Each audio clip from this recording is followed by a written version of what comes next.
Hello and welcome to Talk a Good Game. It's a match preview of West Ham United against Brighton and Hove Albion at the London Stadium on Wednesday evening. Now, before we get into the game, that's on Wednesday, but today is Cyber Monday, and Gonzo, we got a little offer. We have, and it is not a cyborg or a robot of any kind. No, you don't see many of those on Cyber Monday. Our offer is our own Hammers Chat Patron. What's Hammers Chat Patron, I hear you ask?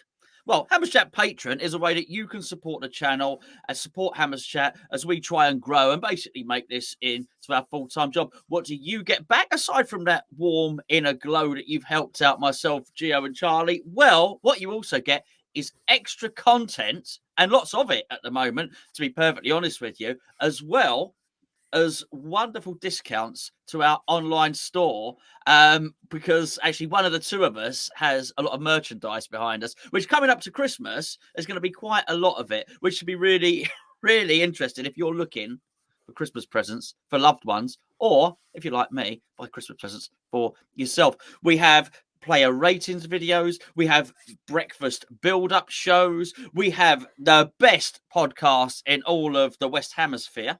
Good word, that one, isn't it, by the way? We have an opposition preview from a Scotsman who can be reasonably accurate with his predictions. In fact, he's on a 2 out of 2 at the moment in his scoreline predictions, that's for sure. But we have 4 different tiers, which are, you can... What's the lowest tier, Geo, in terms of monetary value? £3.50 all in, including VAT. £3.50. And then all of our videos can be made into podcasts, or most of our videos get made into podcasts if you just want to hear us through an audio format. Then we have, if you're really sort of into your Hammers Chat, then what you can have is the mild addicts or our addicts, which are people who just can't get enough Hammers Chat. We do loads and loads of stuff, as well as quarterly updates. We tell you what's going on behind the scenes in Hammers Chat. Do you know what, though?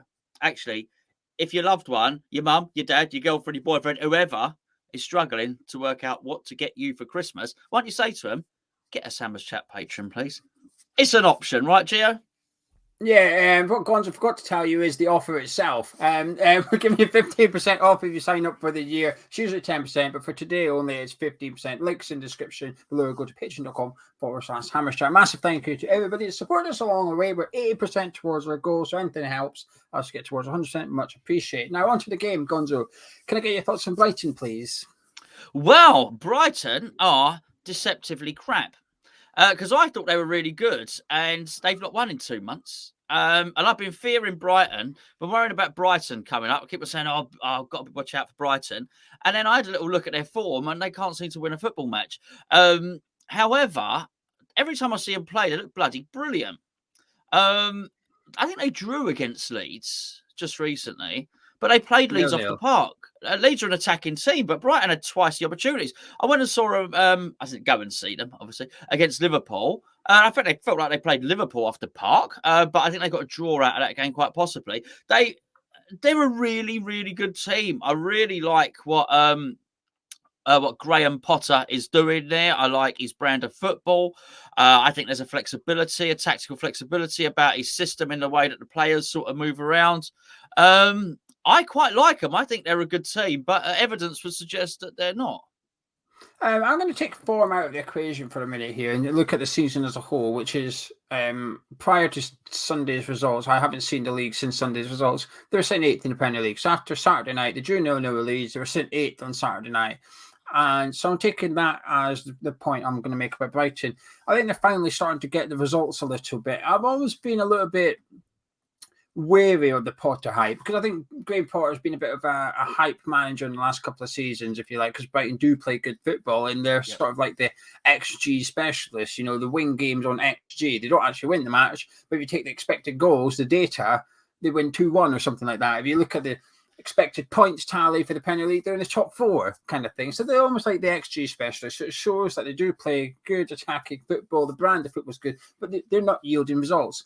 So I've always been a bit wary, like, well, it's all very well playing this style of football. If you're not getting the results, it's almost not quite what's the point. But what is the point, really? Because they always seem to linger just above the relegation zone a little bit. And I thought, well, that's not good enough. You need to justify it a little bit. And I think they are this season. They're now 8th in the Premier League. They were on Saturday night. And I think they're starting to get the results. Yes, they're at banger form. No winning 8 games. 8 games since they've last won a game. play West Ham next. But I still like the way they play football. I like what Potter's doing. I like the players he purchases as well. He's taken a couple of risks in there, like Adam Lallana, for example, with his injury record. But it's worked out. He's probably been injury-free for the longest period in his career or something like that since this season. But good team. However, did you see or hear Graham Potter's comments on Saturday night? No, what did he say? So I will give you, without quoting him, I'll give it to you in a snapshot, and it'll be interesting to hear your reaction. So the final whistle went. I watched the game. You're right. Brighton battered Leeds. I thought they did. I thought they were all over Leeds. I thought they deserved to win. Thought Massilia had a fantastic game, hit the woodwork. It was just poor finishing, created plenty of chances, but finished 0-0. So the final whistle went, and there was a bit of booing. So when Graham Potter got asked about it, his first question, he refused to get drawn into it a little bit by the interviewer. He almost thought, I can see this question that you're coming. He basically said, I didn't really agree with the fans, actually. I thought we played quite well today. We possibly should have won. So the interviewer basically said, so why don't you agree with the fans? And he basically explained that he thought they played well tonight. And he said a comment roughly, which is, almost implying Brighton fans didn't understand football, and he basically said that he obviously needs a lesson on Brighton history because they're 8th in the Premier League, obviously alluding, well, this is bloody good for Brighton, so what are you all complaining about kind of thing. And I just thought the comments were quite striking from a manager. Well, Brighton fans don't understand anything about football, Geo, so I've got a certain sympathy with him, really. I joke, by the way. As a joke, I wouldn't know if they know anything about football at all. I like this good away trip down there. Actually, I like Brighton. That being said, I also remember Brighton, and I remember them in that ramshackle stadium for years. That was a bit of an athletic stadium. It was a bit of a hockey stadium. It was basically a county stadium. It was on a bit of county turf or district turf or something like that. Only one of the stands had a roof on it. We're talking temporary seating. They literally didn't have a home. The council were providing them with a home. And what they did by moving to their current ground and the infrastructure around it is really quite remarkable. But that club, over the years and throughout myself watching them, they were always a club that were about to go out of business. They were lucky to be in existence. I don't mean lucky, that the fans did an awful lot. A lot of people, the council, everybody did an awful lot to try and keep it going. But that club was on life support for a long time. It needed a lot of benevolence. It needed a lot of cash injections. It needed a lot of help from a lot of people. The fact that it's still in existence is a miracle. The fact that it's still trading profitably is a miracle, and the fact that they are up, and if you say 8th in the Premier League, it is an absolute miracle. So I've got some sympathy for Potter there, actually, and I think maybe the interviewer does need to do a little bit of a history lesson there, because it's actually more remarkable than I know Bournemouth went down, but it's more remarkable than the Bournemouth story. Tiny little club, it's remarkable, and it's not for me to tell Brighton fans what they should or shouldn't be grateful for, but you're dealing with a small seaside town here who are doing remarkably well and one of the better teams a lot of the time in the Premier League. I was surprised by the booing. I mean, I have to say the booing was not exactly the whole stadium or that. It was loud enough to hear it through the TV. I was surprised by it because I just thought they were one of these clubs that just appreciated the good football, and it was to some extent like we're okay finishing 15th as long as we play football that we enjoy watching. We're okay with that. What it becomes an issue is if we're not enjoying the football and we're finishing 15th, that's not good because we've not got the football nor the results. So there's an issue here. I always got that impression, so I was a bit surprised by it, and I was even more surprised by Graham Potter because he usually comes across as quite relaxed and quite composed. Actually, and it was almost like him striking back up against the Brighton fans to some extent. But I quite liked it. I quite like seeing managers with a little bit of character about them, but not only that, a little bit of backbone. And actually, perhaps if some managers in the past for Premier League, like Solskjaer, for example, had a bit more of a spine, they might have done a little bit better in their job. And I actually quite like that what Potter's done. There would have been a bit of a spotlight on Brighton because of the Brighton fans' reaction. But what Potter actually done was put the spotlight back on the Brighton fans and say, actually, no, I'm not standing for this. You're the bad guys in this. My team have played well. We've been unlucky. I'm not unhappy with the 0-0. I'm disappointed we didn't win, but I thought we played good. you lot are wrong, and I'm going to essentially tell you that you're wrong. And I just thought it was a little bit interesting and a bit surprising, perhaps. But anyway, talking about Brighton just a minute before we do this video, sponsored by the OneFootball app. There's no booing for this app, Gonzo. The Brighton fans are not, they might be booing it. They shouldn't be booing it because they can get it downloaded and they can keep up to date with all the latest going on at Brighton and Hove Albion, Gonzo. They certainly could. They could sign up to the OneFootball app, and as they downloaded it to their phone, it would ask them who they support, and they would say Brighton, the modern Brighton. We can't remember the old Brighton. But if they did, then there would certainly be a lot of news on what's going on in the modern Brighton and that fantastic stadium, which they're at is a great day out. One of my favourite away days, actually, to be perfectly honest. It would also tell them who they're about to sign in January or who they're linked with. It would tell them all the stats of the best players in their team. I think they're 20 shots against Leeds. It would tell them all of those stats and tell them everything they wanted to know. And you know what? If they happen to be from Brighton and from England, highly likely, then they can also put on there that they follow the English national team. It would put all the news together in a one-stop shop. Link in description and the pinned comment is completely free to download, so get it, download it to your phone today. How do you see them getting on then? Let's just say they're in the top half. Like I said, they might have moved after Sunday's results. Let's say Brighton are still in the top half. How do you see them come May? What do you expect from Brighton? I think they'll be 9th, 10th, 11th, 12th, something like that. I think they're a really, really good team, actually, Gio. I think possibly not possibly at all. They had 20 shots against Leeds. They lack a goal scorer. I think Moyes spends as much time on the floor as he does trying to kick the ball. So that would help. I wonder, if he perhaps concentrate a little bit more. He's got all the talent. I say not all the talent in the world. Don't get me wrong. He's not Mbappe, is he? He's got a portion of talent, which I think he's not a bad player if he applied himself more. But I do think he signs players quite well, actually. Clearly, there's some good talent spotting going on at that club. I had to do a double take because they got old Cucurella there, who was a good player, and I thought he was. I remember him being on loan somewhere, and he was had a tie up. He was going to Real Madrid or back at Real Madrid, or something was happening. He was going to be one of the best fullbacks in the world. Anytime I saw him play, he looked really good. And then he rocks up at Brighton. I thought, well, how did that happen? Unless it's just someone with the same name, like Leeds have got a Cresswell. It's not the real Cresswell. We've got the real Cresswell. Unless they got an imposter Cucurella. But that would be strangely, with a name like Cuckoo, it would be strangely apt if it was an imposter. But I think they buy really well, Gio. I think there's a lot to like about Brighton, and I think they'll finish the season really well, mate. Yeah, I think the top half of the table's up for grabs for teams like Brighton, actually. Like I said, I think fourth in Premier League's up for grabs for some teams.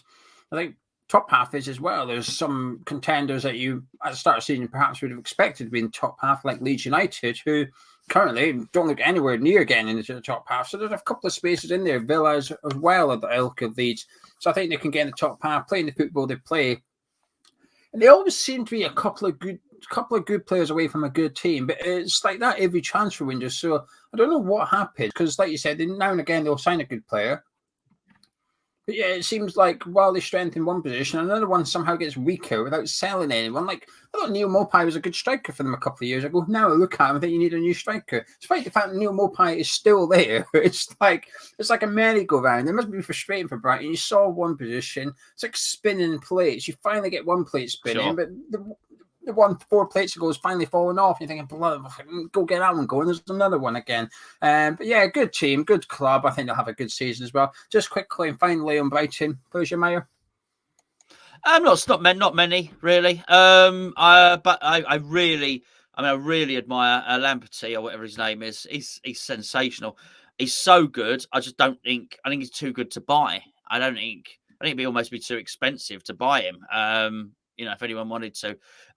So good. I think they got him off Chelsea for next to nothing or whatever. But you almost imagine he would go to a very top club. Actually, all the top clubs have got really good right backs, haven't they? Yeah, so, I was going to say that. I was going to say that's the one advantage Brighton have got, that he's a right back. City don't need one. Chelsea don't need one. Liverpool don't need one. Man United probably do, but.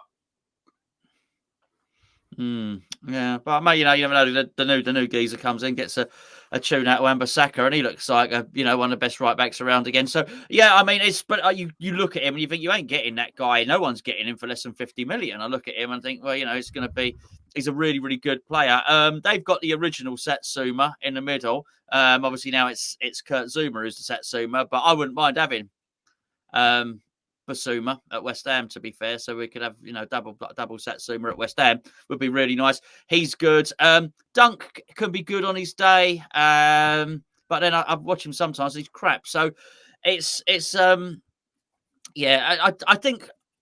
I think they're better than the sum of their parts, but then sometimes you look at them and you think they've got the odd outstanding individual. Cucurella, who I mentioned earlier, of course.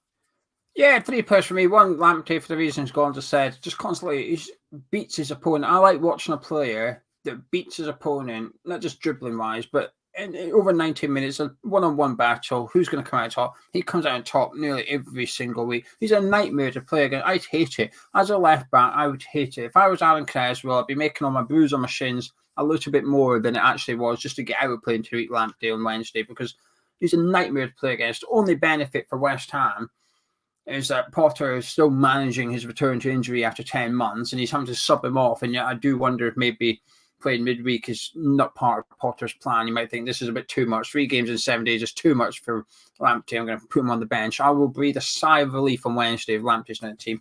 Basuma as well. Ideal Declan Rice replacement, essentially, if Declan Rice or when Declan Rice moves on. He's someone I'd love to come in. And Leonard Trossard. Always been a bit wary of him. Come over with a decent reputation, and he's looked good. I've always thought he was a bit of a man of the match player. It looks good on there. When I watch him in the game, I think, where is he? And then he'll pop up with a goal, and I think, oh, there he is. This season, I feel like he's stepped up quite a bit. Actually, I think he's gone up a level at Brighton now. Potter's used him in the false 9 in a couple of games. He's played well there. Plays well behind the striker. Gets subbed a lot less frequently now. I've been very impressed by him this season, actually, almost begrudgingly, because sometimes when you form an opinion on a player, you almost don't want to change your mind a little bit. And I was a bit like that with Trossard. He was someone I thought, you look okay now and again, wouldn't have you at West Ham. Now, I probably would, actually. I've been impressed by him. But anyway, time to talk about West Ham. We've got a bit to get through at West Ham as well, despite Brighton going 8 games without a win. On Wednesday, though, it's a home game, which means our boats are open. If you fancy going down to the boats for a barbecue and a beer before the match, 2 minutes from the London Stadium, kids are welcome and kids go free. The link for getting your tickets is in the description below as well. Basically, everything is in the description that you need to know. So you probably just click on that and have a look at all the links in Bob's Your Uncle. Right, Gonzo. 2 defeats on the spin for West Ham. First time since April. It doesn't happen very often under David Moyes since coming back. So changes are required. Perhaps that's what we're here to discover. We're here to discuss what me and Gonzo would like to see, not what we think David Moyes shall do. So, Fabianski in goal or Ariola? Fabianski in goal, I think, is still that's still fine. A little bit worried with with a slippery ball and the snow, distribution massively tested against City. But let's be fair, he didn't make any mistakes that I've noticed. So he has to. We didn't lose because of Fabianski, so he retains his place. Yeah, it'll be interesting to see what Moyes does, actually, because this is a midweek. This is the first midweek game we've got a Premier League, I think. So usually it's Europa League or League Cup, and Ariola goes and goal. Now it's Premier League. It's like, are you still going to change it because it's midweek, or are you going to go with the Premier League competition thing? But Fabianski, for me, I thought he did well against City.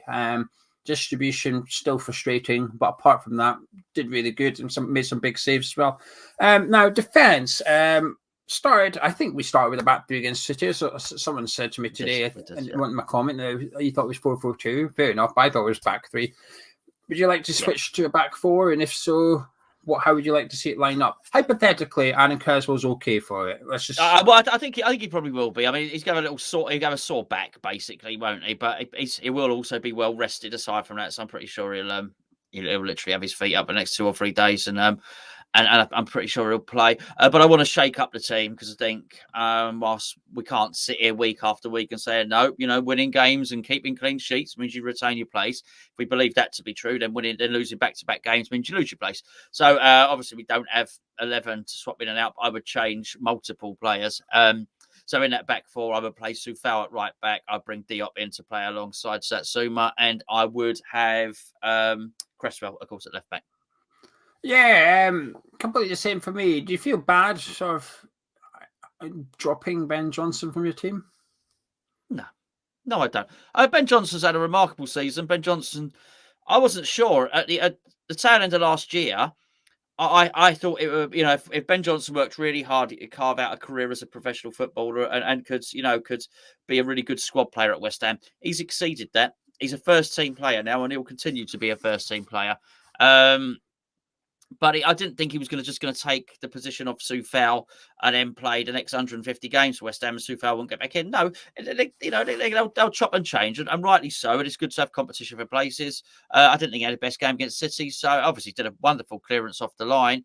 But Soufal's been chomping at the bit, I think, for the last 2 or 3 games. And even though he was out of position, I think even when he came on against City, he provided something, So let's reward him, and it's not going to harm Johnson a little bit of time out. It won't be long. He's got cup games, got another Europa League game, so it won't hurt him to miss a league game. Yeah, I completely agree. Actually, I'd put Soufal back in. He just offers more going forward, and I think going forward in the last couple of games now, we look really stale. We need something else going forward, and there's not much to change up front. Although I suspect we're both going to have changes anyway. It wouldn't harm to have Soufal back in the team to offer us that threat from the right back position as well. And I'm not going to tell you why I want to see Diop come in for Dawson. It's the same reason as I wanted them to start against Wolves and Manchester City, so on and so forth. It's a change I've been wanting to see, and I'm still want to see that change. Rice and Souček to continue in the middle? Yes, I would. I felt particularly in the first half against City, Souček was allowed to get forward a little bit more. He seemed to be the more advanced of the two. Wasn't surprised at that, Geo. We spoke about it in the preview. I think when we play that way with the 3 at the back, when you play Masuaku and Cresswell, I've always felt that when Cresswell goes forward, Rice drops in and covers him as sort of, the left centre back or whatever you want to call his position. That by itself means he's got to be a little bit cautious and stay there and liberate Souček. Second half, I don't think we see that. I actually saw some body language in Souček. I felt some frustration from him, actually, because I felt that Souček was feeling he could impact that game, but was perhaps a little bit restricted. So I want to see him there, but I'd like to see a little bit more Souček in the box, actually. Now, this is where it gets a little bit interesting, I think, because I think there's a big call or big calls to be made by David Moyes on Wednesday night, actually, because he made a big one, which was putting Bowen on the bench against Manchester City. While I agreed with it or not, it was good to see him make a big call and say, I'm happy to do whatever it takes to win this game. And I want to see changes up ahead of this midfield pairing of Rice and Souček. So how would you like to... Let's go to the striker. I often like to start with the striker, then work back a little bit. So up front, how would you like to line up there? Striker. Well, striker, I'd play Antonio for little or no choice, basically. But I think changing the composition of those around him would hopefully get a little bit better out of Antonio, because look, obviously I listened to your video after the game, your review, and they weren't firing. Bless you. The front 3 weren't firing. There's no doubt about it. But they've not been firing for quite some time, Gio. And actually, as I said in the review afterwards, if you take Yarmolenko out of the equation, I only want to take him out of the equation because I don't think he's a viable option to start in a league game. Moyes won't start him, so let's take him out of the conversation. So actually, who are our attackers? Antonio, Benrahma, Fornals, Bowen, Lanzini, you would say, are our attacking players who can play in there, or number 10 or something like that. 2 of those players are in form, I would argue. Vlasic. Sorry, and Vlasic as well. Okay, you're right. Sorry. Okay. 2, but right, 6. But 2 of those players are in form, and that's Lanzini and Bowen. And obviously Moyes didn't play either of them against City. And I felt just the substitute appearances only really confirmed more of what we saw and what we knew, which is that Bowen and Lanzini are the ones in form. He's got to find a way for them into the team, Gio. Ask me who I'm playing up front. Gio? Yes. Who are you playing on the left wing? Who are you playing up front? Bowen. Antonio needs dropped, I think. He was crap against Wolves. I thought he was crap against Man City. I was a bit sympathetic when I recorded the review for the Fulham channel because I thought it's a hard thing to do. To battle off those City defenders is a hard task to do. And I felt a bit sorry for him at times. But too often he had possession of the ball and he just gave away really cheaply. There was some times where he had 5 or 6 touches and it was just a simple pass to do, and he just didn't manage to do it. He ran in the way of Soufal. He keeps drifting wide, which is the most frustrating thing on earth to watch, especially when he gets the ball and looks up into the box. It's like, well, you're looking for yourself, mate. You're looking for you. And I just think you've almost picked Antonio through default, which is there's no other option, right? I almost worry that Antonio feels there's no other option except me. Well, actually, I would like to show him there is other bloody options. So I'd put him on the bench for this one. Now, in an indirect way, you're also protecting Antonio a little bit because you've got 3 games in 7 days here with City, Brighton, and Chelsea. What you're doing is you're resting Antonio to some extent for the Brighton game. But I certainly wouldn't word it as I'd certainly be wording as I'm dropping you from this game. You've not been good enough for the last couple of games, and it's not good enough. The team aren't good enough. We've been stale going forward. We've just been a bit bleh. Do you know what I mean? To sum it up, and I know this isn't how it works kind of thing, but this is just to demonstrate how poor we've been going forward. So this in the last few weeks, I bet you not many West Ham fans have Benrahma or Fornals in the fantasy league, and they're probably considering dropping Antonio in the fantasy league as well, because they just got no confidence of them scoring or assisting goals at the minute. It's like there's just nothing to be excited by too much here. And I agree completely with what you're saying. The 2 players in form at the minute is Bowen and Lanzini. And I'd rather see one of them up front, to be honest with you, because I want goals.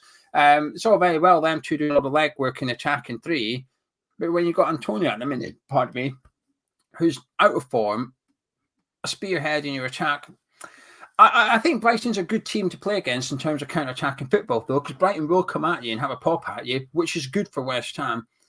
But you've got to make sure you're good on a counter-attack. We set up to counter-attack against Man City, we weren't very good at counter-attacking. Fornals was too slow. Antonio and Benrahma were out of form. It wasn't pleasant to watch. And I want to see something against Brighton. We need a reaction from the manager and the players. And the reaction from the manager has to be changes to the starting 11. So the big call for me would be Bowen up front and Antonio on the bench.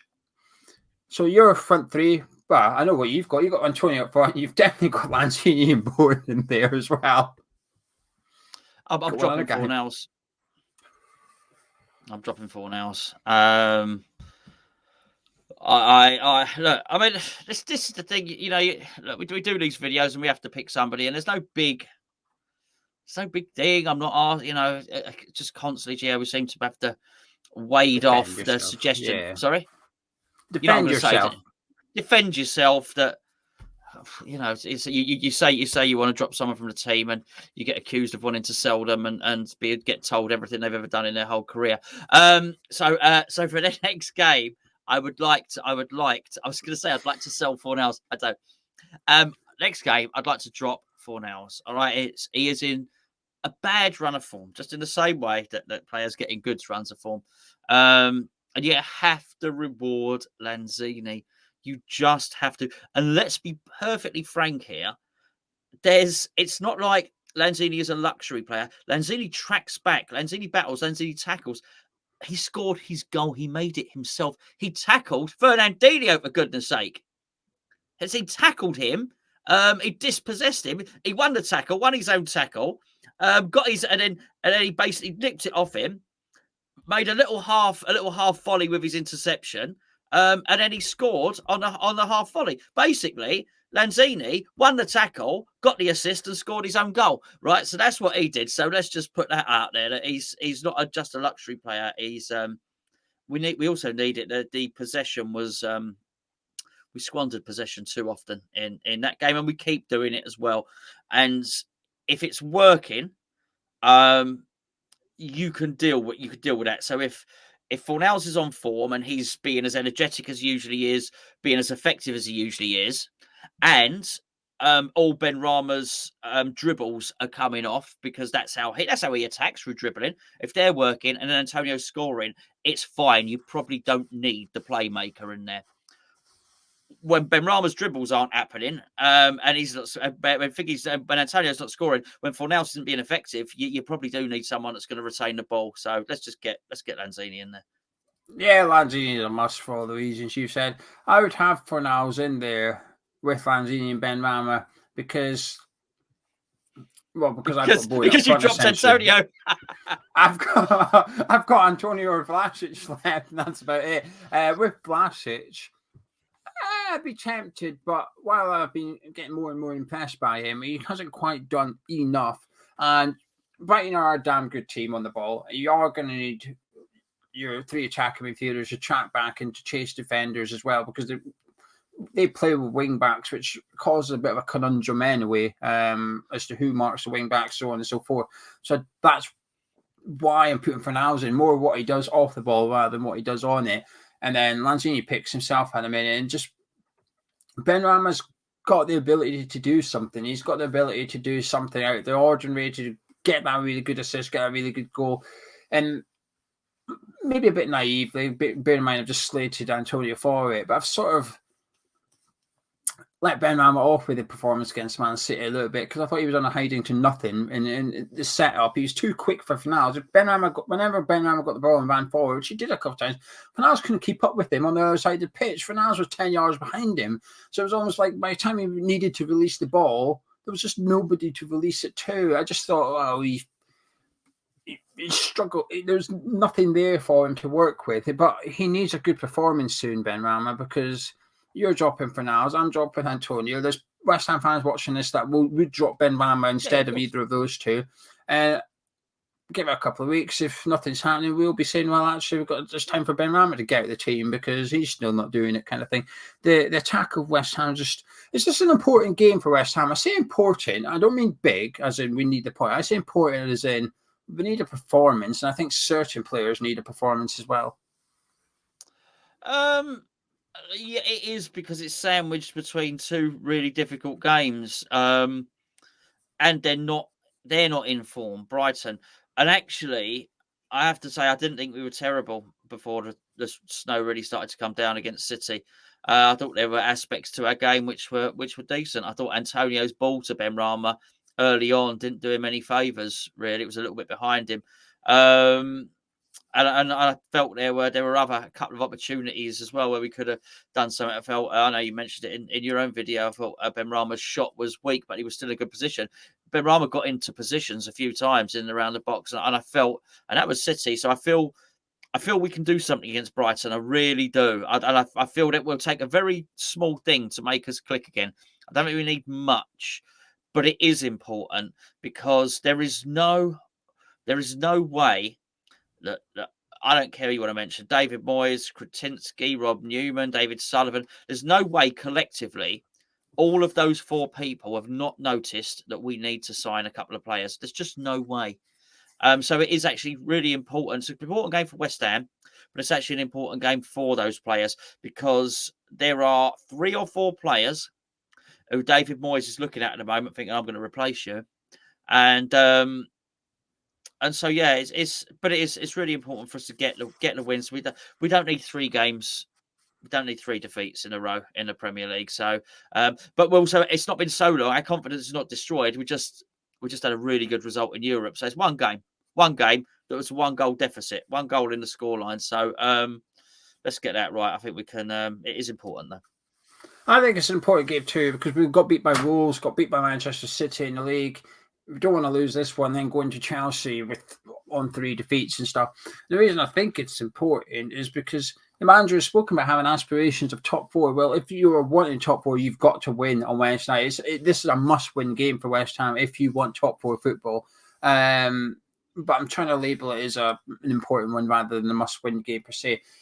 And these games in December that we've got coming up will make a big difference for what we're going to try and do in the transfer window in January, because if we're sitting 7th or 8th in the table, 10 points off 4th, there's no way in hell you're going to justify Sullivan getting his checkbook out and going for it and trying to get into the Champions League. He's just not going to do it. But if you're sitting in 4th, David Moyes has got to be right to say to Dave Sullivan, well, come on then, get your money out, get me a top striker and another decent player in there, and let me have a good go at this. The next month is crucial to almost demonstrate what we need in the transfer window. Will it actually impact what Sullivan spends or authorises spending? Possibly not, but at the same time, it might just do just that as well. I think it's a big month for a lot of players and also the manager in the football club. He's confident. Yeah, I am. I don't think we're not. I don't think we've got a soft underbelly anymore. I really don't. I think there's so much to us. I'd be more confident if I knew David Moyes was going to make changes. If there's one thing that worries me about David Moyes, and every manager has this, by the way, it's his favourites. That worries me. Okay, it worries me when I say favourites, his blind spot. That some people are so entrenched as his favourites, he only ever sees what they do well and he doesn't see what they do badly. And I do think it goes the opposite way as well. There's some players who are just not his favourites and he only ever sees what they do badly and doesn't really see what they do well. And so I need David Moyes needs to grasp this. David Moyes needs to make changes because Lanzini, because of what I said, if you think about that goal, he wins it back. He dispossesses Fernandinho, takes the ball, whacks it in there. I believe that if Fornals scores exactly that same goal, in David Moyes' mind, Fornals gets more credit for it. Oh, look at how he dispossessed him. Look at that. He's got the old confirmation bias. Look, this is why he's in there. His work rate. Look at him working back. And almost, Lanzini sort of won the ball there, but he was in the right place at the right time. And yeah, well, he's got good technique.